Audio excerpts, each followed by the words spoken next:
Digníssimos senhores e senhoras, boa noite. Avançamos hoje para mais um episódio do nosso projeto A História da Luz. Este projeto, ao qual gosto sempre de pontuar, ele trata sobre a caminhada iniciática tradicional do homem ocidental, ou seja, do ser ocidental. Quando tratamos do termo homem, tratamos obviamente de homens e mulheres. Esta caminhada tradicional, ela é repleta de percalços, não é uma caminhada que podemos dizer que chegue pronta. É óbvio que nos tempos atuais, nesta nossa contemporaneidade, nós temos algo muito mais pronto, fácil, pode-se dizer, mastigado, previamente preparado para aquele que sente o chamado pela iniciação. Talvez, para aqueles que acreditem nesta passagem da alma por vários ciclos, nós podemos até dizer que isto já é algo que venha preparado na nossa caminhada.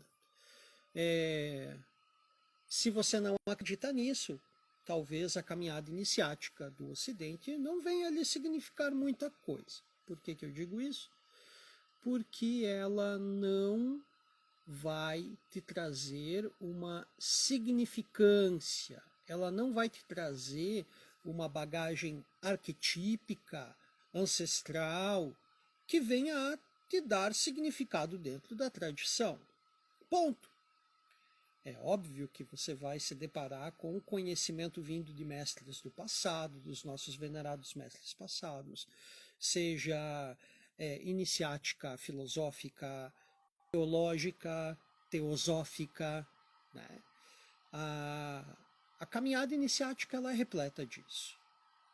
Sabemos todos que a caminhada iniciática é repleta de formalidades, algumas formalidades que costumeiramente pontuamos aqui nestes nossos episódios dentro do nosso projeto, pois falamos de uma caminhada, de um movimento luminoso, podemos levá-lo à origem dos tempos com a tradição primordial, que seja aquele resquício de iniciação que vem lá do homem primordial, ou seja, de Adão, dentro da nossa tradição, e que faz com que tenhamos este ímpeto por ela, pela busca.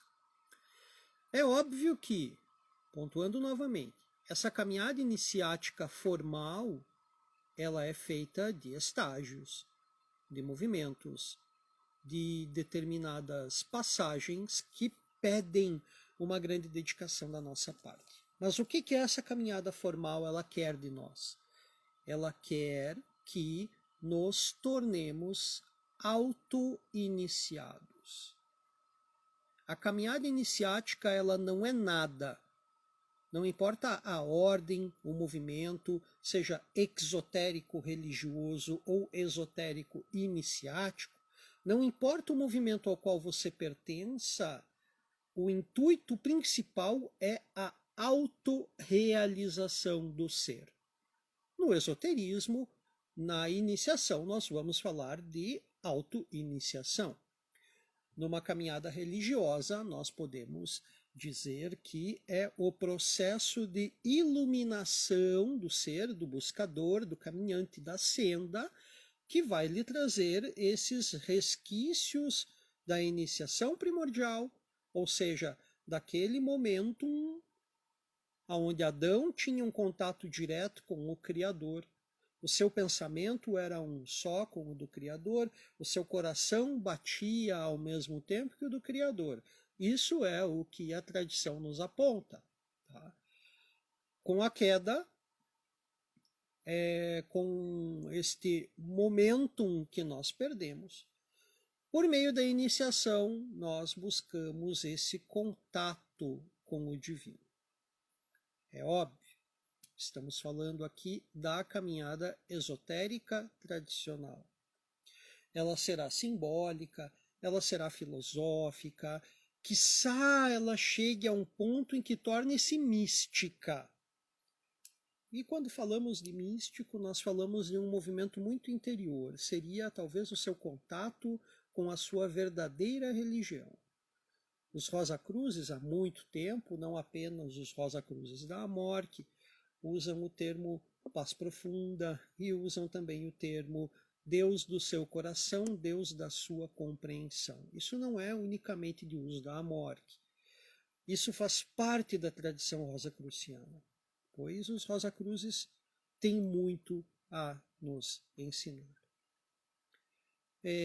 Depois de todas essas falácias, que talvez em algum ponto tornem-se desconexas, para aqueles que acompanham os nossos episódios vão perceber algumas conexões nessa fala de entrada, desde o episódio 1 até hoje, que, digamos, é o 20º episódio gravado aqui deste nosso projeto.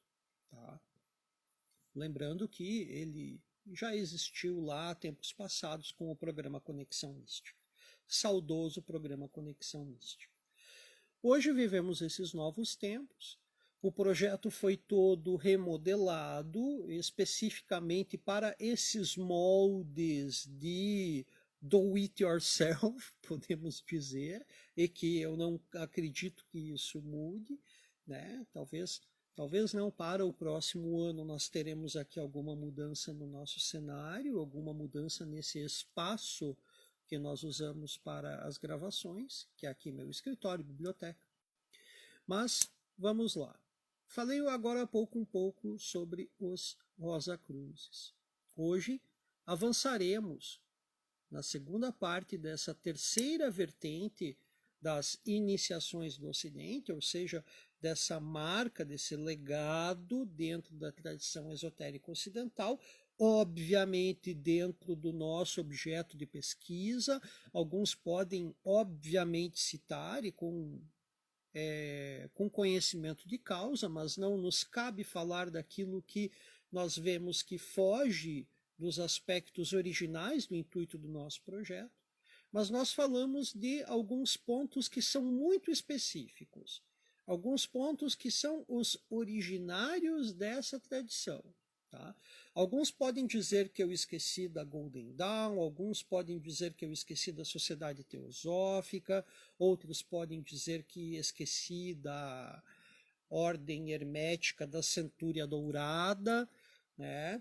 Mas nos cabe aqui falar com um certo conhecimento de causa daquilo ao qual nós vivenciamos, né, também na nossa caminhada iniciática, nesse nosso esoterismo próprio, e que consideramos muito coerente a costura desses temas entre si. Não vamos avançar em mitologias à parte, vamos manter esse nosso ideário dentro de uma tradição judaico-cristã, abraâmica, semita, sem avançar em terrenos aos quais nós consideramos, de certa forma, também de índole duvidosa. Aqui, entre aspas, caminhos telêmicos são opostos a caminhos rosacrucianos. Isso precisa ser muito bem pontuado. Em algum outro momento nós podemos explorar isso de uma forma mais necessária, né? A um momento eu vejo isso como desnecessário, mas quero sempre deixar bem claro, aqueles que têm uma caminhada rosacruciana martinista não tem como encontrar coerência numa caminhada telêmica, ok? Telema e martinismo são grandes opostos. Não há como existir uma conversa coerente entre ambos, pois nós vamos perceber, quando colocar ambos na balança, que uma penderá para um lado, outra penderá para o outro lado. Respeito aqueles que optam pela caminhada telêmica, não vem ao caso, né? Mas que isso fique bem claro. Alguns vão dizer, mas a telema surge da Golden Dawn e que ela é uma ordem rosacruciana. Tudo bem, nós podemos chegar até o ponto de falar dos ditos manuscritos voadores e que, em certo ponto, eles foram absurdamente forjados. É óbvio, podemos falar também de alguns relatos iniciáticos de Rosacruzes célebres do passado que podem ter sido forjados também. Mas voltamos àquela questão aqui sobre o mito, sobre o dogma. O mito, o dogma, ele abrange uma verdade. Ele não abrange um fato, ok? Uma verdade incontestável. Por mais absurda, simbólica que ela seja, o mito, o símbolo, ele abrange algo que não está ao nosso alcance ser explicado. Por quê? Ele nos traz verdades simbólicas. Esse simbolismo precisa ser coerente com aquilo que essa tradição nos expõe, com também uma bagagem simbólica ancestral, que obviamente vem da tradição primordial. Sem dúvida alguma, vem da tradição primordial. Mas avancemos. Hoje gostaria, de fazer a nossa prece de abertura, pedindo as bênçãos do grande arquiteto do universo, do grande Deus, dos grandes mestres iluminados da fraternidade branca, de Yeshua, o iniciado perfeito, que é o Cristo, Jesus o Cristo, de Ruach HaKadosh, o sopro do santo, ou seja, para os cristãos, o Espírito Santo, de todas as luzes crísticas de Hod, de Elohim Tsavaot, dos Beni Elohim, do arcanjo Micael, e hoje, no dia dele, da presença do nosso docílimo, sempre amável, presente, Anauel, que mantenha a nossa língua sempre na justa senda que medeia entre Jaquim e Boaz, e que não nos percamos nunca daquilo que preza pela beleza, pela verdade, pela justiça. Que assim seja. Avançaremos hoje então neste episódio que continua a saga dos Rosacruzes do passado, pedindo que todos lembrem sempre. Ao falarmos dessa tradição, que é a joia da coroa das tradições iniciáticas, talvez aquela que conseguiu fundamentar de forma muito bem coerente aquela luz da iniciação que vem das antigas escolas de mistério, passando pelos terapeutas, ou seja, terapeutas do deserto, terapeutas de Alexandria, os essênios, os querirebes, chegando até aquilo que nós chamamos de forma muito generalista do cristianismo primitivo, que tinha um grande conhecimento e respeito pelo judaísmo primitivo também, pelas tradições hebraicas. Nós também vamos colocar nessa linha do tempo aquilo que também parte a um cristianismo modernizado, ou seja, um cristianismo romano de certa parte, que dá origem aos templários. É óbvio que a nossa primeira pedra fundamental e iniciática que trataremos é a ordem do tempo. Neste movimento moderno, obviamente. Podemos deduzir que ainda existam em atividade ordens iniciáticas que tenham uma tradição ininterrupta, como Krata Repoa, vinda das antigas escolas de mistério dos egípcios, ou talvez cultos órficos que mantenham-se ativos até hoje. Quem somos nós para duvidar disso? Nos cabe sempre lembrar que enquanto existirem seres humanos para manter a luz da tradição acesa, a tradição é perpetuada. Senão, chega um momento em que ela volta e se recolhe num ambiente astral, assim como podemos dizer que aconteceu com o Gilles Daniel, com a ressurgência daquela tradição cátara da Igreja Gnóstica em tempos mais atualizados, né? Lembrando que a Igreja Gnóstica, as igrejas iniciáticas, as igrejas esotéricas, são as igrejas que fundamentam as fraternidades hoje, tá? As fontes são os próprios documentos martinistas, documentos dos ritos de Mênfis e Mizraim, de toda essa tradição da Belle Époque da França, junto com Papus, junto com Sédir, junto com Augustin Chabouzot, com toda essa turma que muito nos ilumina no passado e que todos eles faziam parte da Igreja Gnóstica. Iniciações vindas de Gilles Daniel.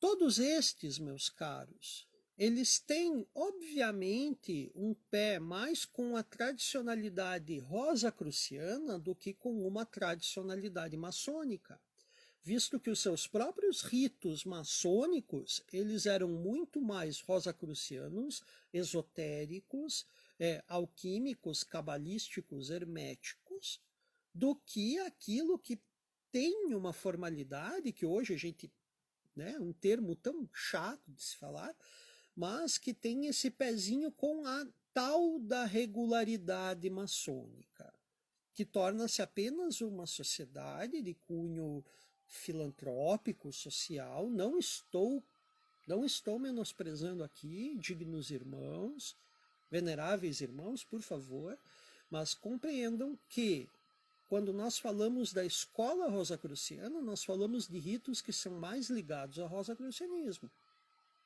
Ritos egípcios, Mênfis Mizraim, Mizraim Mênfis, rito antigo, rito primitivo, os filaletes, os irmãos africanos.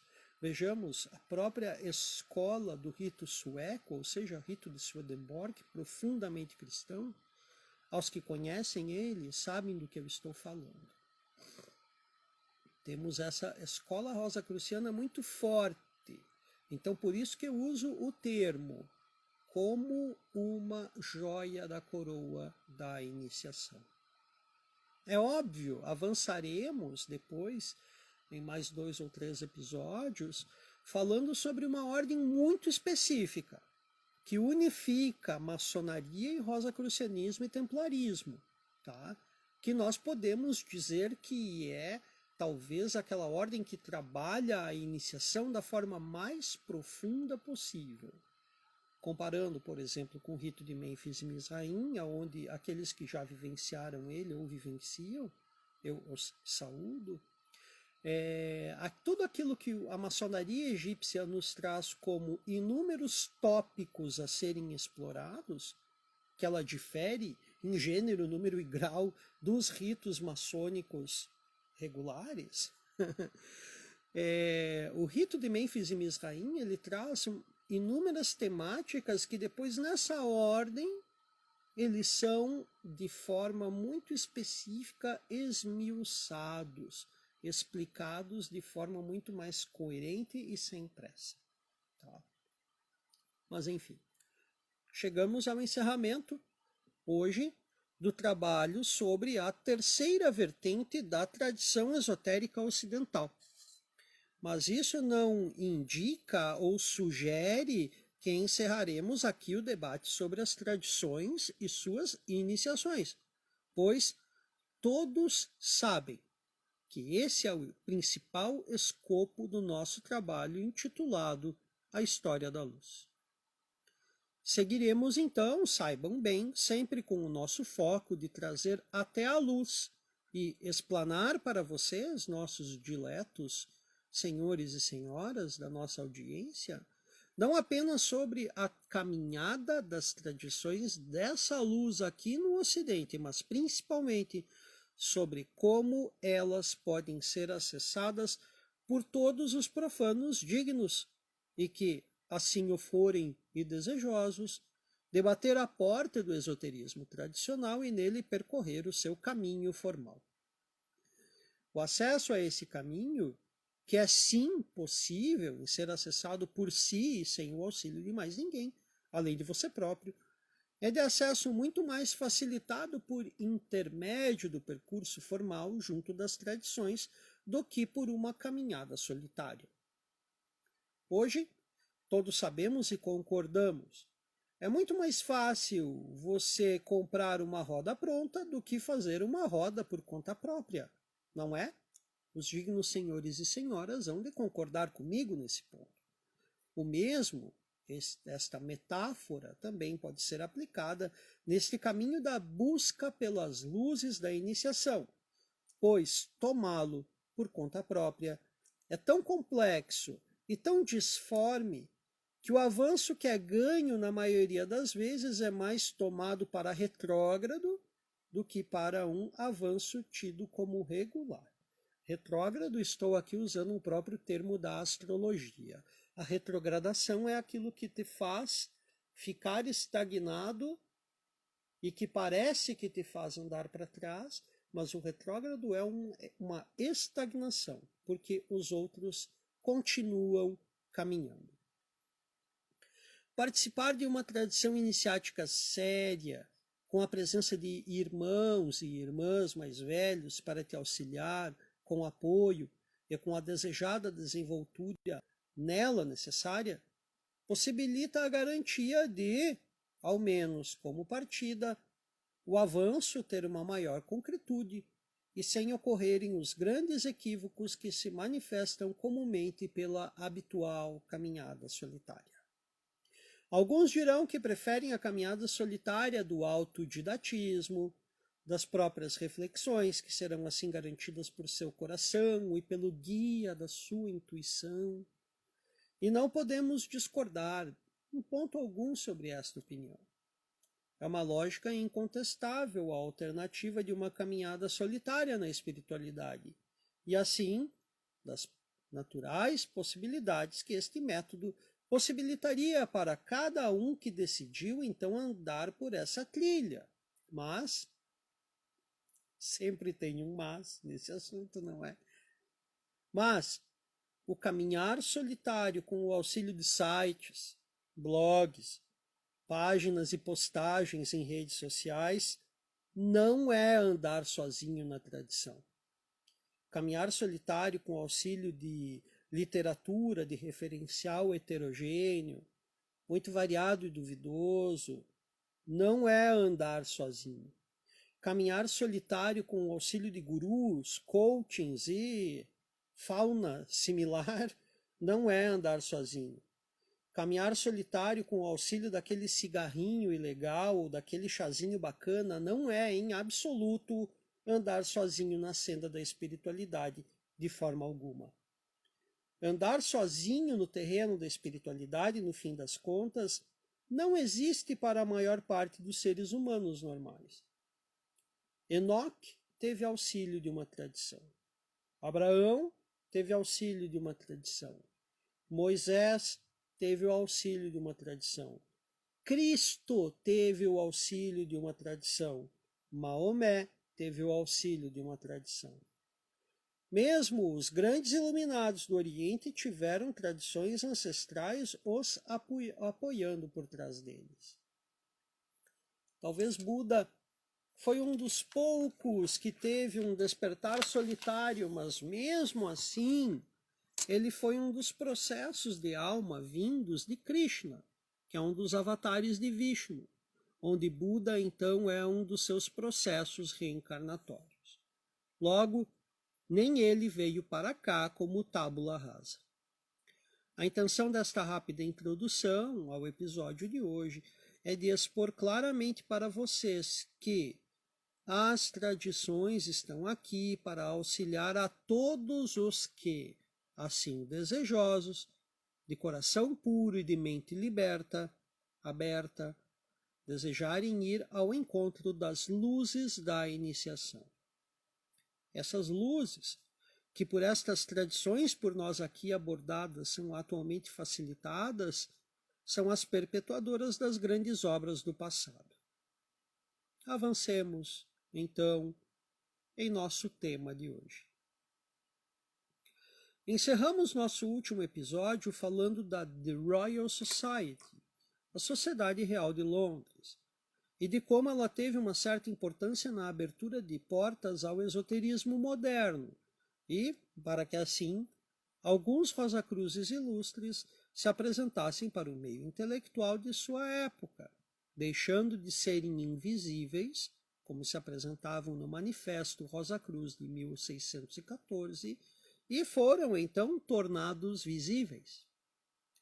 Uma situação que buscou mudar o status da presença destes iniciados, ou como alguns os chamavam de os iluminados da Rosa Cruz, situação que temos notícia, é que, segundo as listas cronológicas muito conhecidas dentro do meio ocultista, estes iluminados já estavam entre nós desde 1115 como fraternidade formal, mas ainda muito secreta. Outras fontes já os localizam muito antes, há 3.376 anos atrás, com sua fundação dentro do restrito meio das iniciações egípcias, unificando todas as escolas iniciáticas daquele tempo, na fundação da grande loja branca terrena da grande fraternidade branca.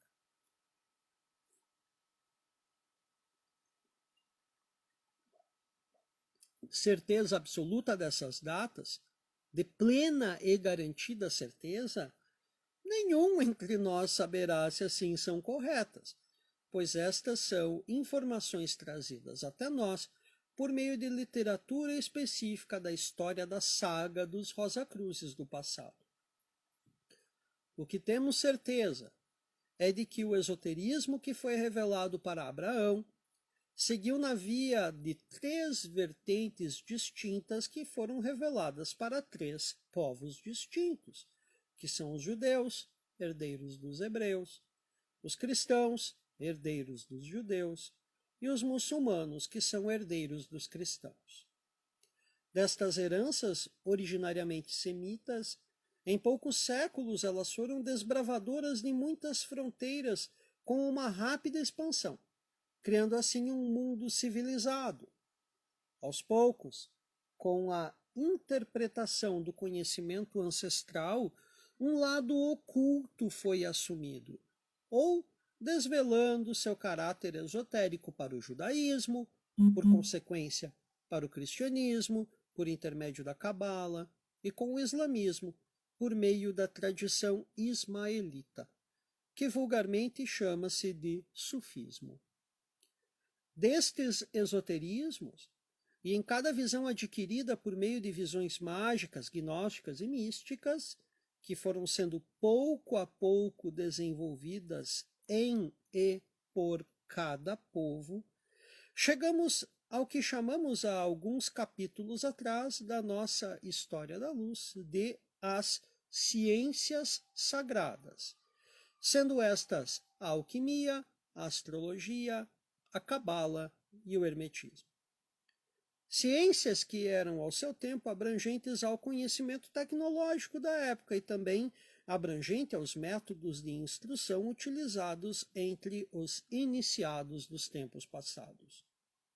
E assim, o foram também instruídos os iniciados da Rosa Cruz, a escola que agrega sob sua égide, sob a sua guarda, as 4 ciências sagradas ancestrais da grande obra.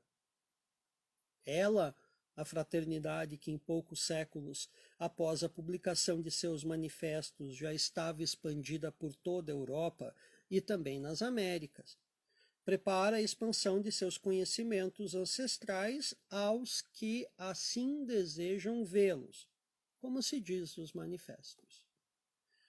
Aos Rosacruzes devemos o desvelar das tradições que estavam restritas apenas aos pertencentes ao clero até determinado momento da Idade Média. Seria então esta ação, promovida pelos Rosacruzes, a ação de um desenrolar do projeto que seria ora ou outra desenvolvido pelo templarismo, Seria este projeto uma forma de tirar da posse da igreja o conhecimento que até um momento da noite dos tempos era de acesso a todo iniciado que desejasse verdadeiramente acesso à luz maior?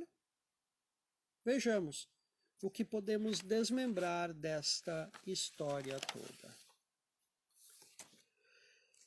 Esse movimento, que não esteve apenas ligado à reforma protestante, mas também ao iluminismo, leva o conhecimento daquilo que estava oculto até a humanidade pela religião por muitos séculos. Ok?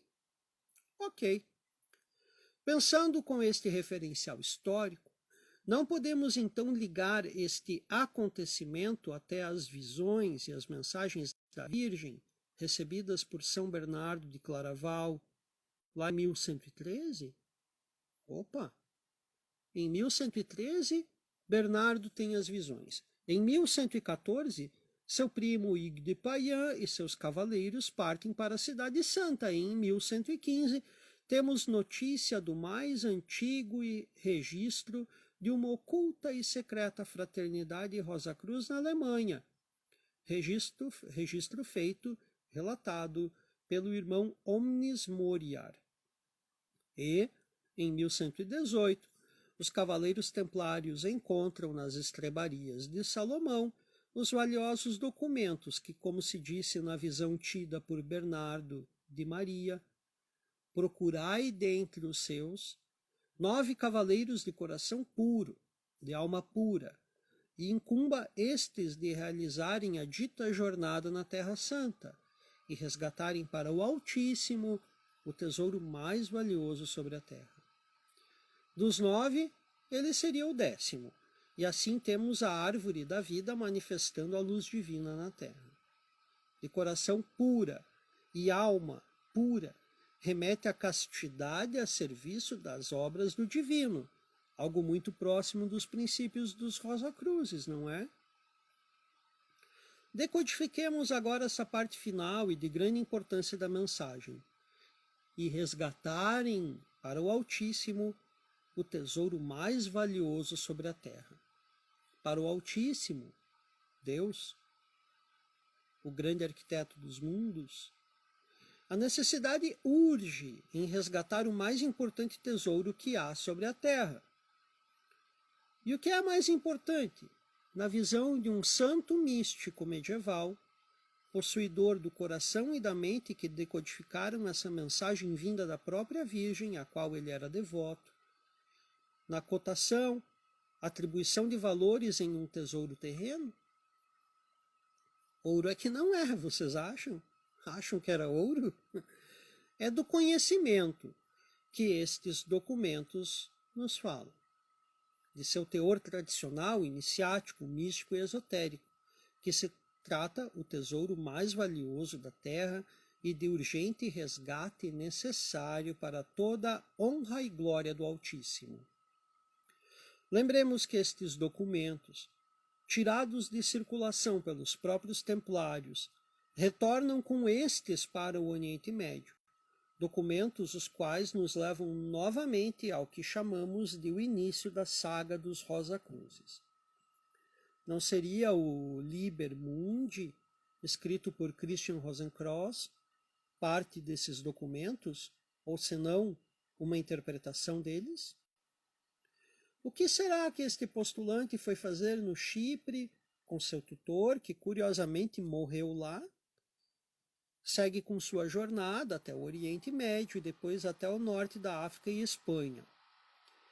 Esse não seria um caminho de retorno de alguns documentos ao seio, até a guarda, mas agora dos Rosa Cruzes, oficialmente instituídos?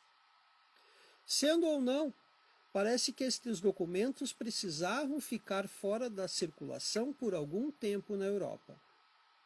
E seu retorno marcaria o mais profundo golpe que os templários poderiam dar na Igreja, possibilitando o acesso ao conhecimento tradicional iniciático a todo ser de vontade pura. É interessante percebermos e atribuirmos alguns detalhes aqui, mas também sempre dar muita atenção à cronologia. Há uma linha de tempo neste tipo de trabalho que realizamos. Trabalhar assim, dessa forma, com a devida atenção aos detalhes, mas também à cronologia, é diferente da lógica apressada de pensar que algo surgiu no Egito e depois de 3.362 anos ela continuaria intacta e intocada, funcionando da mesma forma como ela era exatamente naqueles tempos. Para chegar hoje até você, sem esforços e sem contratempos, perfeita em seu caminho e imutável temporalmente em seus costumes e tradições. Essa é uma situação que envolve, por exemplo, aquelas lendárias e maravilhosas ordens místicas que você encontra com direito até a páginas de internet, surgidas anteontem de manhã na própria internet e em nenhum outro lugar. Ou dos iluminados, né? Tipo o monge Rosa Cruz. É como, por exemplo, encontrar a página da Ordem do Templo, entende? Isso pede da parte de todos muito cuidado, pois em 90% dos casos é cilada. São pessoas com segundas e terceiras intenções, buscando refundar tradições que existem apenas nas listagens das linhagens iniciáticas do passado. Que nem misturar martinismo e umbanda. São situações que só fariam sentido para aqueles apressados, com sede de qualquer coisa que surja em sua frente. Mas cuidado, pois gasolina é líquida, mas o líquido que mata a sede é a água. Diferente disso, é fazer referência com estes conceitos de referência histórica e temporal aos grupos sérios que funcionam de forma fundamentada na realidade de nossa natureza física, as mesmas que são citadas sempre em nosso trabalho. Graças à modernidade, nós temos acesso a muitas possibilidades, e sim, algumas facilitadas pela internet que são sérias, e por meio de seus portais podem dispor de informações concretas a todo sincero buscador de encontrá-las fisicamente o mais próximo de você. É óbvio que precisa muito cuidado, muita lucidez para encontrar coisas na internet. Volto a dizer, principalmente aquelas ordens de página de Facebook ou de perfil no Instagram, que só existe lá, que não tem um endereço físico, que não tem nem membros filiados de verdade, direito. Tá? Cuidado com os golpes. Mas mesmo assim, devido à modernidade, hoje todos, praticamente todos, algumas não têm mesmo e acredito que nunca terão páginas na internet, mas muitos grupos sérios sim têm portais de contato pela internet, pois hoje é assim que funciona. Tá? Das Rosa Cruzes hoje visíveis entre nós, temos diversas fraternidades de cunho sério, mas que, de uma forma muito interessante de se abordar esses detalhes, parecem-se muito pouco entre elas.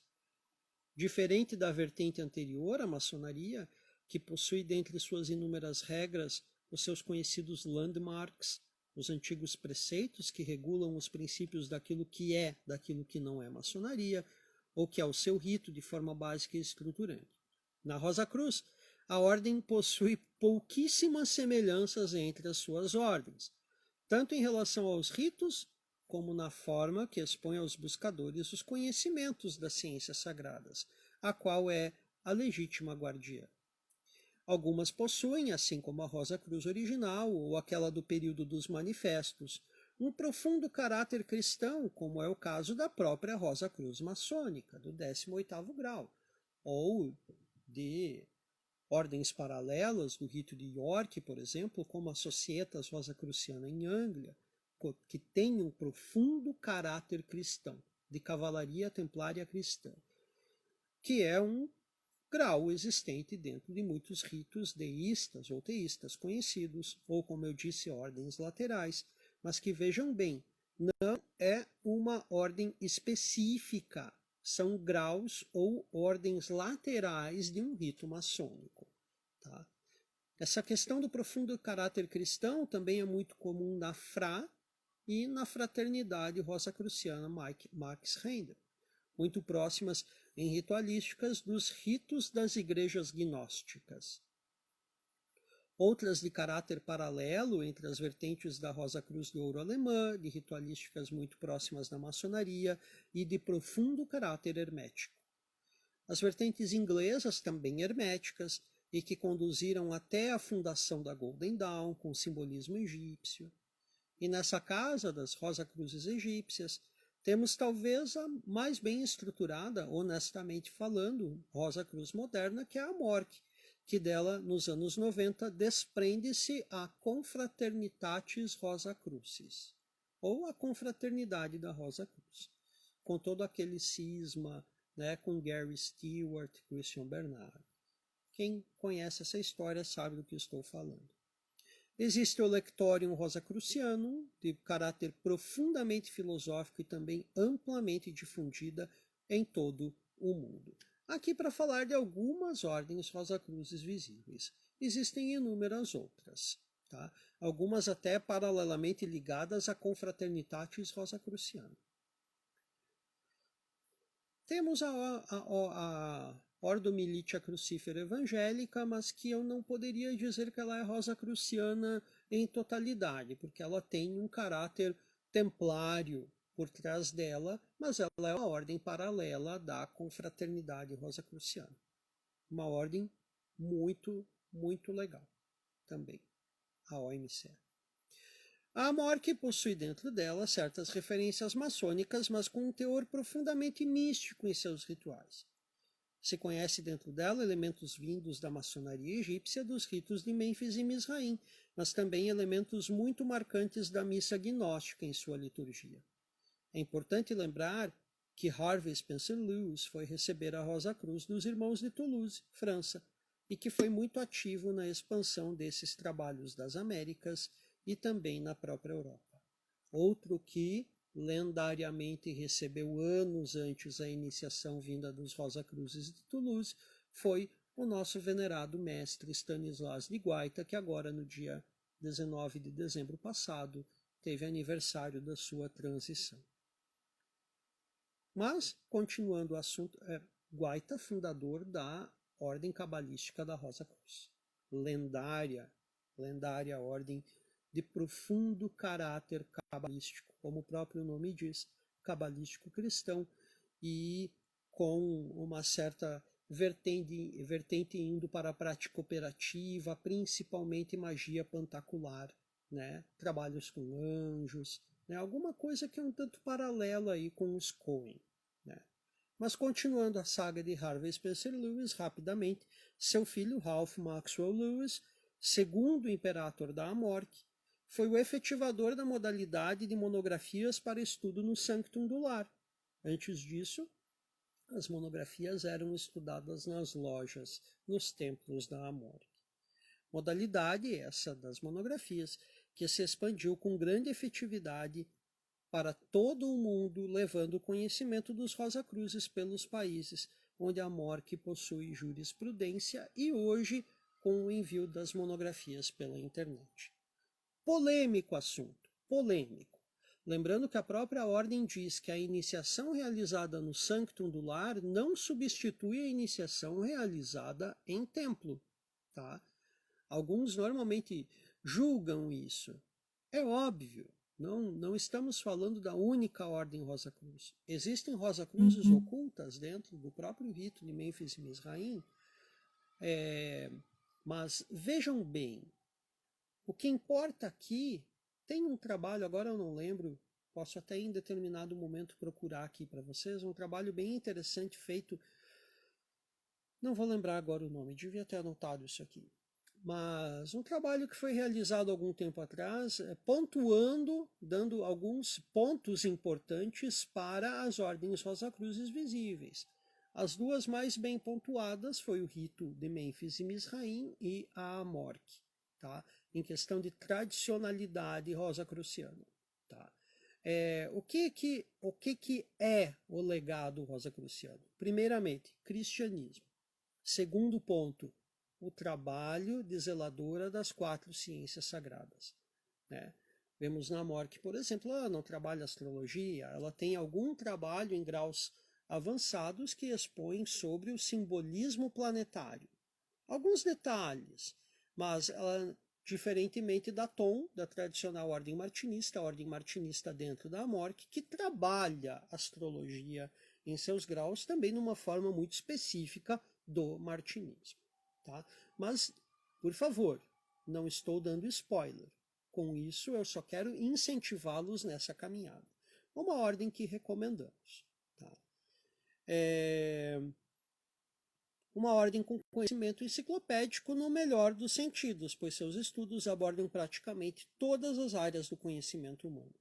É uma filiação iniciática de grandes possibilidades para toda a profundidade do ser humano, assim como todas as ordens Rosacruzes sérias. Tá? Ordem Rosa Cruz, Fraternidade Rosa Cruz Max Rendel, trabalho absolutamente incrível, principalmente no foco ao cristianismo esotérico. A né, Fraternidade Rosa Cruciana Antiqua, ela é abertamente gnóstica, tem algumas coisas com Aleister Crowley ali dentro, mas que leva principalmente a sua visão rosacruciana. Não estudei em profundidade a Fra, não sei se ela chega a ter um cunho telemita em algum ponto, mas eu contesto. Se chega num ponto telemita, umbiguista, infraterreno, eu já acho que é oposto ao conhecimento rosacruciano tradicional. Mas é aqui nesse ponto que eu posso chegar. Não devo avançar nesse ponto, temos limitações. Encerro aqui então a terceira vertente do nosso trabalho sobre as iniciações tradicionais no Ocidente. No próximo episódio, temos um bônus, falando agora sobre um caminho que sintetiza as 3 vertentes, sendo considerada talvez uma das mais importantes fraternidades iniciáticas do Ocidente. Uma verdadeira cavalaria cabalística cristã. Senhores e senhoras, eu agradeço a todos vocês o seu tempo. Espero sempre que divulguem esse conhecimento sério, iniciático, para todos aqueles que acharem que é válido divulgar. Sabemos que não conseguimos chegar a todos, sabemos que não conseguimos agradar a todos, sabemos também das nossas limitações. Isso tudo aqui tem um roteiro muito antigo, um roteiro que já tem um certo tempo que foi preparado. Em algum momento a linguagem pode parecer confusa, mas eu recomendo. Peguem desde o primeiro episódio e vão assistindo pouco a pouco. Tendo dúvidas, por favor, chamem, ou pelo Instagram, que é o espaço que eu uso para gravar esses vídeos, ou pelo YouTube, que é o espaço onde nós upamos esses conteúdos. É claro, ele também fica salvo no Instagram. Ok? Senhores e senhoras, fiquemos todos no bem sempre. Até nosso próximo encontro.